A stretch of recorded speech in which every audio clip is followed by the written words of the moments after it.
Now, on Race to Save the Planet, the modern world, the comfortable consumer lifestyle. But the environment pays a price, like the polluted air of Los Angeles, where the world first discovered smog. They want to know what is it out there, what's forming it, and how do we clean it up. And like the polluted waters of the Rhine River, which drains Europe's industrial heartland, we're contaminating our air and water.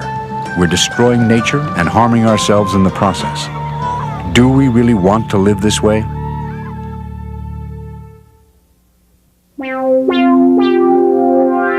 Major funding for Race to Save the Planet is provided by the Annenberg CPB Project and public television viewers. Corporate funding is provided by Ocean Spray. Our continuing aim is to preserve and protect what we cannot create. Additional funding is provided by Jesse Smith Noyes Foundation, Corporation for Public Broadcasting, the John D. and Catherine T. MacArthur Foundation, and Carnegie Corporation of New York, and by the following.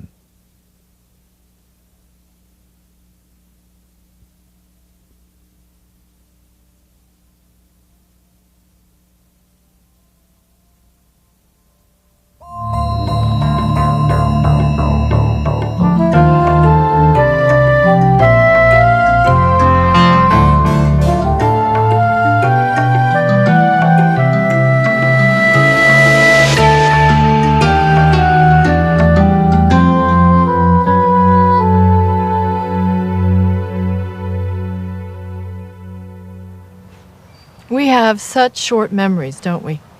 Especially for things which unfold over the course of a generation or so, as is often the case with environmental problems. Back in the 20s, the reason movie makers set up shop in Hollywood was the beautiful, clear desert air. Nowadays, the smog makes your eyes water, and it's often too thick to see across town anyway. It's the same in Europe with the Rhine River. At the beginning of the century, it was a fisherman's paradise. Over 150 different kinds of fish. Today, it's down to 12. Yet millions of people in Los Angeles and along the Rhine accept degraded air and water as the cost of modern living. This episode of Race to Save the Planet is about the effects this pollution is having on nature and on people.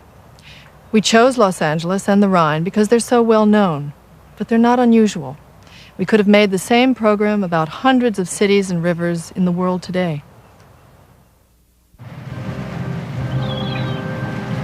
On board a research vessel off the coast of Holland, biologist Peter Reinders is searching for the disappearing North Sea seals. There are still a few to be seen, although once there were thousands.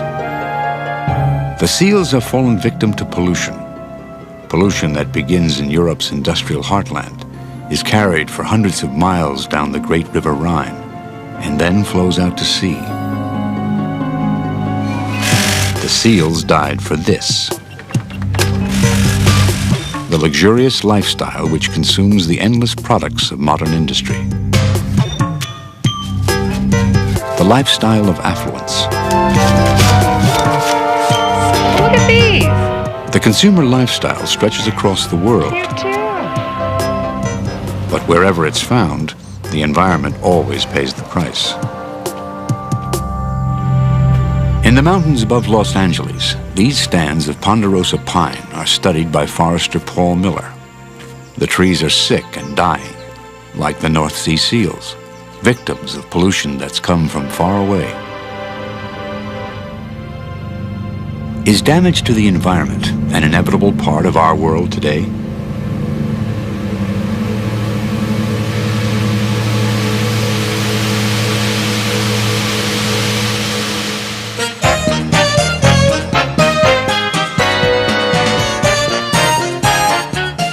Blue skies, warm, sunny weather, the promise of golden opportunities, the lure of Los Angeles. Hoping to share in its glamour and wealth, one of every 20 Americans lives here now. 5% of the U.S. population looking for an active lifestyle, a chance to create a personal paradise. But all is not right here in Eden. There's been explosive growth in recent decades. People flooding in from around the country and the world. So today, the nation's worst air pollution is an inescapable part of the LA lifestyle. Pollution from the factories and businesses, the cars and homes that make the lifestyle possible. 12 million people live in the Los Angeles basin, a 13,000 square mile area bounded by mountains. The mountains act as a natural trap for polluted air as it accumulates. This dramatic time-lapse view looking down from the mountains reveals what happens to Los Angeles air on a typical day. 8 a.m., the drive to work has begun. Factories and businesses open. Polluting gases start to build. It's a summer day, and by mid-morning the gases are trapped under the usual warm inversion layer. There's no doubt by noon, it's another smoggy day in Los Angeles. As afternoon wears on, enough gases have accumulated in the basin to reach right up into the mountains. It'll be late evening before the smog breaks up. And then tomorrow, Los Angeles residents will go through the whole cycle once again. When I come over the hill in the morning, it's like a blanket. It is so disgusting. I tell my husband, don't breathe today. What I really hate about it is it makes my eyes burn. When it's smoggy, it makes you embarrassed that people come to visit here. Just want to sit down and not do much. It takes a lot of the steam out of you. We have pretty mountains, and with the smog, it covers it up, and you want to see them, and it looks really disgusting. Yet, these problems stem from the typical modern lifestyle. Come on, Slugger, take breakfast. The Matz family prepares to meet another polluted day living in the center of Los Angeles. Don and his wife, Judy, leave for work at different times and in separate cars, as does their older son, Scott. So 3 people contribute 3 cars to the 3.5 million on Los Angeles highways during the morning commute. 2 hours a day commuting on ever more crowded freeways. There's a higher price tag attached to the California lifestyle than when Judy was growing up. After the war, Los Angeles' growth really took off. When the freeways opened in the 50s, the air was already showing signs of stress, as chemistry professor Jim Pitts recalls. The real impacts of what we now call photochemical smog really began to appear in the late 40s. They appeared in several ways. 1, eye irritation, tearing. 2, cracking of rubber. One could have one's fishing boots, and they would crack in the matter of months, or the one's rubber tires, and that was an interesting phenomenon. And then the crops. Los Angeles, when I grew up, was surrounded by field crops of all kinds, lettuce, orange groves, and so forth. The crops were being impacted by something, and it wasn't clear what it was. Plant scientists couldn't recognize any disease in this crop damage, so they began looking for some kind of corrosive agent in the air, perhaps the same thing that was causing such widespread eye irritation. The public were furious. They wanted to know, what is it out there, what's forming it, and how do we clean it up? The most obvious suspects were the highly visible emissions from industrial smokestacks and backyard garbage burning. But after local government began to control these in the 50s, the bad air persisted. Around this time, a Dutch organic chemist at Caltech, R.E. Hagensmit, was working on the problem. In laboratory experiments, he'd seen how a gas called ozone caused the same kind of plant damage occurring in the fields. The mystery was nothing around gave off much ozone. It must be forming indirectly from other gases in the atmosphere. So he started experiments on combining gases, including the ones from cars. He had a hunch that let's take hydrocarbons from cars and oxides of nitrogen, let's put them together and see what happens. He put them together, nothing happened. Then he said, aha, we have a sun in Southern California, around the world in the summertime. Put an artificial light on, ultraviolet light, and bingo, you had photochemical smog. Photochemical smog, first identified in Los Angeles, now recognized around the world. For the first time, cars were seen as major polluters. The manufacturers were quick to react, as state auto emissions scientist Art Hocker recalls. I think the first reaction of industry was this man really didn't know what he was talking about. Let's put all of our laboratories on the path and disproving. But extensive testing only confirmed automotive exhausts were reacting to form ozone in the atmosphere. And the automakers were not the only ones upset by the news. The people wanted to blame everything else but themselves for air pollution in those days. This was a California lifestyle. And you're not going to interfere with that lifestyle by saying that something's coming out of the tailpipe or the crankcase blow-by, or even when their car's sitting and fumes are evaporating from the carburetor, that this is producing smog? Not on your life, Buster. Art Hocker was in at the start of California's pioneering Air Resources Board. Before long, the public accepted the need for controls on car exhausts, and soon the board decided uncontrolled car emissions had to stop. This is a 1963 California vehicle. It is typical of the engines that were in existence at the time of the real bad smog periods in Southern California. There are basically no emission controls whatsoever on this engine. It predates our controls. In subsequent years, California insisted that car makers develop a host of new control technologies. And this is a 1982 model California vehicle, 19 model years later than the uncontrolled car we first saw. This represents a combination of under-the-hood technology with the addition of a catalytic converter, such as the one I have here. The catalytic converter promotes a complex series of chemical reactions which reduce a car's emissions by over 90%. California introduced them in 1975, and they were soon adopted nationally, and now internationally as well. This catalyst has probably done more than any other single device towards cleaning up exhaust emissions from automobiles in the entire United States. Today, 35 monitoring stations keep track of the many different pollutants found in Los Angeles air.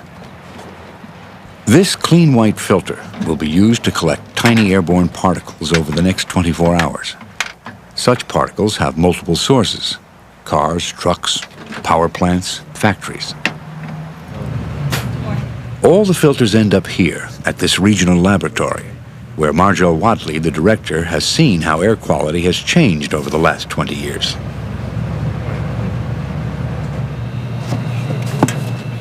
The filter shows that in spite of all efforts, the quality of Los Angeles air is still shockingly bad. The particulate matter on this filter is pretty bad, but it's typical of today here. If it's any consolation, we have made some progress over the last 20 years. This 20-year-old filter is much worse, in part because of the success of the stringent auto emissions controls.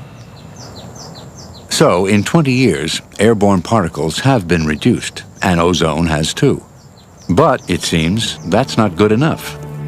Over those 20 years, forestry professor Paul Miller has studied the trees up here in the San Bernardino Mountains nearly 100 miles from Los Angeles.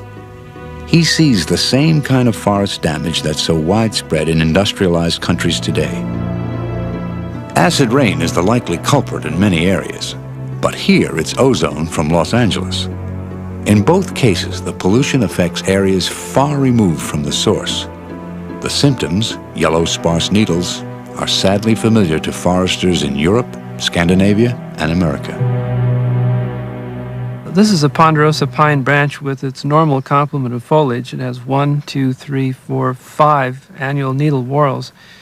And in this case, it has sufficient surface area to make the energy that it needs for life.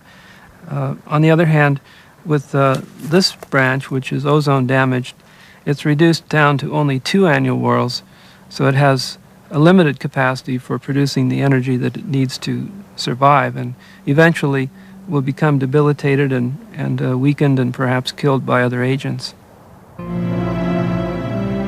This is the ultimate fate of larger ponderosa pine trees here in the San Bernardino National Forest. These trees are at least 300 years old, and it's only been in the last 30 years that they've been chronically exposed to ozone, something that's a result of our industrial society here in the Los Angeles basin. And now they've been killed not by ozone alone, but because ozone has weakened them, and they're now susceptible to their natural enemies, which are mainly the bark beetles in this case. So we have then lost a very important resource, something that people value here in this forest, something that is really a living monument to be seen for future generations. So air pollution is an insidious force in this forest. It doesn't kill, it weakens. What might it be doing to people? At the University of California, lung specialist Henry Gong and his colleagues are asking that precise question. In the laboratory, an athlete in excellent condition will take on an easy task. Alternate 15-minute periods of rest and light exercise over the course of 3 hours. But he's in a chamber containing the amount of ozone that corresponds to the worst Los Angeles smog alert. How are you feeling? Feeling pretty good. Got a little eye irritation. I noticed a little sputum production. Feel a little bit right here, just a tickle. Otherwise, I'm fine. Ozone exposure acutely can certainly cause shortness of breath, a dry cough, a wet cough, chest pain, particularly when one is taking a deep breath in. Can also cause wheezing in some individuals, nausea, and headache. 1 hour into the test. How are you feeling? A lot of coughing. Can't take a full breath. It's tight up here. Runny nose. I believe that my results from acute exposures of ozone certainly indicate that it can be a detrimental health effect. 1 hour short of the mark, the young athlete calls it quits. The high ozone level has taken its toll. Los Angeles' 12 million people are occasionally exposed to levels this high, and frequently to lower levels. But what effect such exposures could have over the long term is just not known. Out of exhaust pipes like these come thousands of other chemicals which citizens of the industrialized world and their children breathe every day. Factory emissions are breathed like ozone at low levels and for a lifetime. Usually the consequences are unknown. This Los Angeles plating factory, for example, has been releasing small amounts of chromium for about 30 years. But the chemical was only recently recognized as a carcinogen. The emissions were neither regulated nor even for a long time detected. It's only in the 80s that equipment like this at the regional laboratory has become widespread. It detects chemicals at very low levels, like the chromium from the factory. That's allowed epidemiologist Paul Papanak to calculate the effect of the emissions. Chrome itself is responsible for an increased lifetime risk of cancer in people that live near that factory. And that's because chrome is a fairly potent carcinogen compared to other environmental carcinogens. If you live in that community for your entire life, there's about a 1 in 10,000 to maybe even as high as 1 in 1,000 chance that you would get cancer because of your proximity to that factory. In 1988, the school was informed of the risk. Suddenly, life changed for children and teachers. It becomes very difficult when you go to work and you have this underlying stress or this underlying feeling of, I wonder what's blowing from the east over there. Half of my day, plus my weekends, are away from this environment. The children are here all the time. I cannot just be coming every day, and be happy that I'm coming to this place where so many good experiences have happened. Because it may not be good for me, it may not be good for anybody who is around. The factory is now installing filters that will remove over 90% of the emissions. The health risk will be much lower, but it will still be there, as it will from thousands of other factories, millions of cars. For Paul Papanak, this raises questions about the very nature of the society we live in. Do we have to have chrome or petrochemicals or benzene or other chemicals in the environment instead of just saying, well, do more filters on the smokestack do the job for us? we really can take a step backward and say, well, in the first place, why are we making these things? Once you've begun to ask those questions, of course, you're into a huge. Then you start saying, well, should we be making them at all? Can we locate elsewhere? Can the pollutants go into the air or the soil or the water? We're way beyond science at that point. We're into public policy. Just as Los Angeles led the world in recognizing photochemical smog and in then regulating cars, it's now trying to think its way out of the mess of the industrial city. Temperatures are expected to be scorching throughout the LA basin. Jim Lentz is the new director of the South Coast Air Quality Management District, the agency that's developing a new plan for cleaning up Los Angeles air. A newcomer to the area, Jim already pays a personal price for the Los Angeles lifestyle. He's developed an allergy to smog, which needs treatment every day. Yeah. Look over here at me. I get it? Yeah, I think so. Here. Jim already does one thing the whole region will be required to do. He carpools to work, Good morning, Dr. Lentz. How are you this morning? along with 3 other office colleagues. Not so bad that we get In Los Angeles, under the new plan, the days of one car, one commuter are numbered. A little easier for everybody. Good morning. Good morning. As usual, the day begins with a decision on the issuing of a smog warning. For Jim Lentz, it's a mistake to think there's anything unique about Los Angeles. It's a typical large industrial city. The Los Angeles problem, I don't think, is really unique. I've worked in Tennessee, I've worked in Colorado, and now I've worked in Los Angeles. And in each case, it's the same issue, a mixture of industry, a mixture of small business, a mixture of individuals, and a mixture of automobiles creating the problem. Industries like this refinery are responsible for about 1/3 of Los Angeles air pollution. And today, Jim Lentz is here to find out how they're going to comply with the plan's tough new regulations, the most severe in the world. Up on top of this heater that we have over here is one that we built, retrofitted in 1985.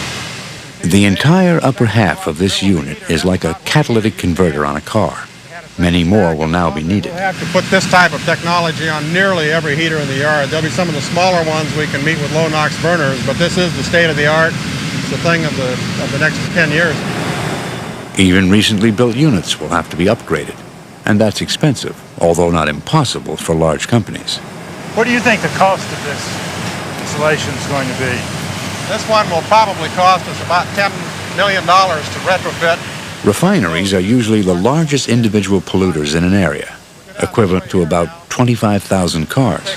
The refineries in this basin are the single largest emitters of air pollution, and thus we've got to work with them to clean up these emissions.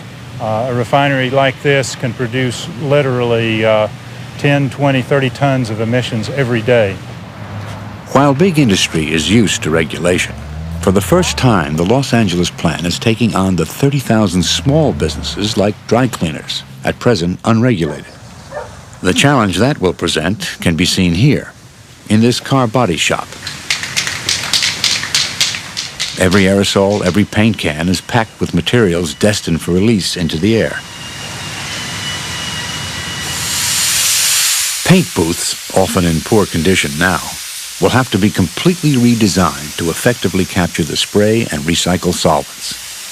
And of course, a huge enforcement effort will be needed.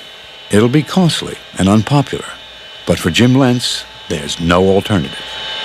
Small business has got to participate in the cleanup problem because there's a major source of emissions, and you can't solve the problem and leave a major source of emissions going. We think we can help them find ways to reduce pollution in the first place. In fact, one theme that we've tried to incorporate into this plan is not just adding on control equipment to stop emissions, but fundamentally change some of the cleanup processes. Use a cleaner paint when you're painting. Use a paint sprayer that wastes less paint. This way, the small businessman benefits as well as cleans up the air. Gary Stafford runs a small, fine furniture company in Los Angeles, the second largest center of this industry in America. The plan will probably require water, not solvent-based finishes here, even though they already use high-efficiency spray equipment. Influencing production methods is one way the plant can get results, and Gary Stafford is not happy about it. Our problem with more regulation is that we have to maintain the quality of our product. And when the regulations come to the point where we have to begin reducing our product quality and we can't compete with out-of-state or foreign competitors, then we have to make a decision to either move or go out of business. We won't be able to sell our product anymore. Golden State. In hearing after hearing on the Quality Air Plan, businesses voice those kinds of objections. We use 100% recycled product as a makeup for our product. But Jim Lentz and his team are convinced that the new technologies they are encouraging will help Los Angeles in the long run. Now, what does it mean to use 100%? We don't think that controlling small business means they've got to go out of business. And every study we do reaches the conclusion just the opposite of that, that actually cleaning up the basin could help the economy. In fact, there's almost a catch-22. You help the economy, you stimulate it, and you create more potential emissions here. But the studies we do actually indicate that the plan we're putting in for Los Angeles would increase jobs overall. And that's what Los Angeles is going to need. With 6 million more people, an increase of half projected in the next 20 years. But more people mean more cars. Right now, cars produce 2/3 of the region's air pollution, in spite of effective emissions controls. So the prospect is that more cars than ever will wipe out the gains of the past. The short-term solution is compulsory carpooling. But after that, the plan is looking at a whole series of measures stretching out into the next century. The first stage is to just get cleaner burning fuels into the process, like methanol, like improved gasoline, like compressed natural gas and propane. After that, we enter stage 2 of the program, and that is to actually create and get into operations what are essentially emissions-free vehicles. This electric-powered van is one example. The theory is that a power plant can burn oil more cleanly than several thousand car engines. Better still, they are hoping that in 20 years, when all power users, including mass transit and even lawnmowers, must be emission-free, electric power generated by sunlight will be available cheaply. Before it's done, there's no part of life in Los Angeles that the plan won't touch. If you combined what the average individual does in Los Angeles in their home, from doing a barbecue in their backyard to mowing their lawn to simply putting on deodorant in the morning, they contribute 100 tons of pollution into the atmosphere every day. And I think a lot of people don't recognize that those little things add up to that amount of emissions. It's the end of the day, and Don Matz is stuck in traffic on his way home from work in an otherwise empty car. Meanwhile, his wife, Judy, has driven her car to the store, where she's stocking up with consumer products, many of which will soon find their way into Los Angeles air.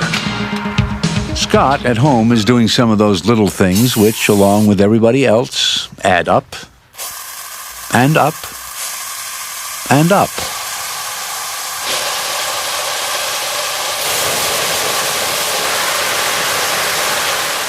Under the plan, an aerosol ban is possible. And the Matz's backyard grill is going to have to be gas-fired within 5 years. From big industrial polluters to little domestic ones, the Los Angeles plan is the world's most far-reaching. It'll have to be, if this is again to be a fit place to live. Right now, Don Matz speaks for many residents. You can stay and suffer, or leave and start again. I could sure get used to getting out of this smog for myself and for my family. It would be a matter of packing up and going someplace and basically starting over again. And maybe that's the thing that concerns me the most, starting over again. We've come this far with our careers and with our family, and that's a big decision, starting over. Los Angeles air is unhealthy. For the trees in the mountains and the people below, it has reached its limit. Although the plan may succeed in making improvements, for now, the polluted air here and in many industrial cities around the world is part of the cost of comfort.